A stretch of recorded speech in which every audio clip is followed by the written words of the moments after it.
السلام عليكم ورحمة الله وبركاته. معكم مستر هارون النهاردة.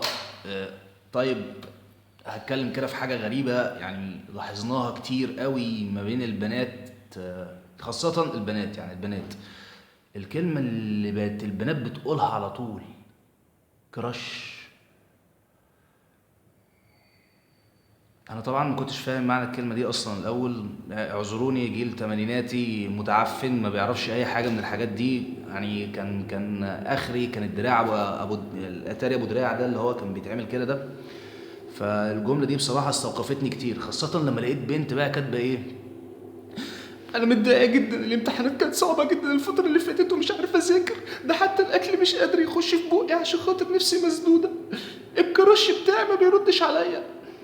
فانا الكراش دي انا فاكر الكراش ده كان مشروب كنا بنشربه زمان. فايه كراش دي يعني؟ وحتى كمان الجمله اتكررت كتير مع كذا واحده. يعني في واحده برضو كانت كاتبه كومنت ايه: ده الكراش بتاع الفيزياء، ده الكراش بتاع درس الكيمياء، ده الكراش بتاع درس الاحياء. خلاص عرفنا ان انت داخله علمي مبدئيا.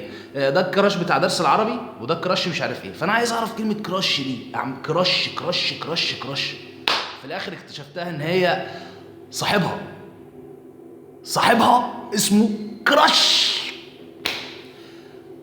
الله يرحم ابوكي، الله يرحم ابوكي اللي كان بينادي على امك بيقول لها: يا شريف، خد يا شريف، تعالي تعالي يا شريف، روحي يا شريف. جايه دلوقتي طبعا تقولي مصطلح كراش ده اللي احنا يعني طلع لنا في البخت قريب. انت ناس يا بابا، بابا لما كان بيزحلقك على كرش وانت صغيره، دلوقتي كبرتي خلاص يا لوزه وبقيتي بتقولي كراش عادي خلاص، يعني خلاص بقيتي كراشايه حلوه كده وبقيتي اموره وزي الفل. انا مش فاهم بجد بجد، حد يفهمني اللي يجنن ده. كلمه كراش دي موت يعني بجد يعني. تع... ها تعبتني نفسيا. انا مش قادر اخد نفسي بجد والله. انا مش قادر اخد نفسي حتى يعني لما تلاقي كده واحده حاطه بقى ايه بروفايل مثلا بتاع ايه بطل هندي او بطل تركي، تروح كاتبه كان بيه ايه: الكراش بتاعي قلب قلب قلب لايك، قلب قلب قلب ابتسامه، قلب قلب قلب، وفي الاخر حيح حيح ايه حيح ايه. تعبتوني نفسيا، تعبتوني نفسيا. روحوا شوفوا المذاكره بتاعتكم، ذاكروا وحاولوا تجيبوا مجموع عشان خاطر تخشوا كليه قمه وتقعدوا جنبينا.